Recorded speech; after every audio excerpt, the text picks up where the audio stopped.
ఇప్పుడు కేవలం 7,999K up to 10 kgs వరకు బరువు తగ్గి అధిక బరువు నుంచి వచ్చే ప్రధాన సమస్యలను దూరం చేసుకోండి. ఎన్టీఆర్ ప్రశాంత్ నీల్ మూవీలో హీరోయిన్ గా బాలీవుడ్ భామని సెలెక్ట్ చేశారా? ఒకవేళ ఆమె కన్ఫర్మ్ అయితే ఎన్టీఆర్ కి కష్టాలు తప్పవు. బాలీవుడ్ హీరోయిన్ ని తీసుకుంటే ఎన్టీఆర్ ఎక్కువ కష్టపడాల్సి ఉంటుందా? ఇంతకీ ఆమె ఎవరు? Watch the story. NTR Koratala సినిమా దేవరాలో హీరోయిన్ గా చాలా మందిని అనుకుని చివరికి ఆలియాకు కథ వినిపించారు. నటించడానికి ఇంట్రెస్ట్ చూపించింది. అయితే సినిమా షూటింగ్ లేట్ అవడం, ఈలోగా రణబీర్ తో ఆలియా పెళ్లి, ఆ వెంటనే ప్రెగ్నెంట్ కావడంతో ఆలియా ప్లేస్ ను జాన్వీ భర్తీ చేసింది. చాలా కాలంగా ఊరించిన ఎన్టీఆర్ ఆలియా కాంబో మరోసారి తెరపైకి రానుంది. డైరెక్ట్ గా బాలీవుడ్ మూవీలో కలిసి నటించనున్నారు. వార్ 2లో తారక్కు జోడీగా ఆలియాను అనుకుంటున్నా కుదర్లేదు. లేటెస్ట్ న్యూస్ ప్రకారం ప్రశాంత్ నీల్ సినిమాలో హీరోయిన్ గా ఆలియా పేరు వినిపిస్తోంది. ఇదే నిజమైతే ఈ ఇద్దరి మధ్య యాక్టింగ్ పోటీకి కౌంట్ డౌన్ స్టార్ట్ అయినట్టే లెక్క.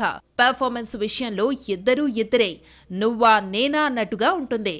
ఎవరిని ఎవరు యాక్టింగ్ తో డామినేట్ చేస్తారో చూడాలి. మరి రాకీ ఔర్ రాణీకి ప్రేమ్ కహానీ తరువాత ఆలియా భట్ కొత్త సినిమాను ఒప్పుకోలేదు. చాలా నెలల క్రితమే American movie heart of stone కు సైన్ చేసింది. ఈ లెక్కన ఎన్టీఆర్ ప్రశాంత్ నీల్ కాంబినేషన్ లో హీరోయిన్ గా ఆలియా భట్ ఓకే చేసిందో లేదో చూడాలి. మరి హీరోయిన్స్ విషయంలో రామ్ చరణ్, ఎన్టీఆర్ ఓ అగ్రిమెంట్ కు వచ్చారు. చెర్రీతో జతకట్టిన భామ తారక్ తో ఆడి పాడాల్సిందే. ఒకవేళ ముందుగా ఎన్టీఆర్ సరసన నటిస్తే రామ్ చరణ్ ఛాన్స్ ఇవ్వాల్సిందే. ముద్దుగుమ్మల ఒప్పందం విచిత్రంగా ఉంది కదూ. చాలా సందర్భాల్లో రామ్ చరణ్ హీరోయినే ఎన్టీఆర్ కు జోడీ కావడం విశేషం. రకుల్ రామ్ చరణ్ తో బ్రూస్లీలో నటిస్తే ఆ వెంటనే నాన్నకు ప్రేమతోలో ఎన్టీఆర్ కి హీరోయిన్ అయింది. రంగస్థలంలో ఐటెం సాంగ్ చేసిన పూజా హెగ్డే అరవింద సమేత వీరరాఘవలో ఎన్టీఆర్ తో నటించింది. లేటెస్ట్ గా వార్ 2లో ఎన్టీఆర్ కి ఆలియా హీరోయిన్ అయితే ఇదొక సెంటిమెంట్ అయినట్టే లెక్క. ఎక్కువ సార్లు రామ్ చరణ్ హీరోయిన్ తారక్ భామగా మారింది. అయితే ఈసారి ఎన్టీఆర్ భామ జాన్వీ కపూర్ రామ్ చరణ్ తో ఆడి పాడుతోంది.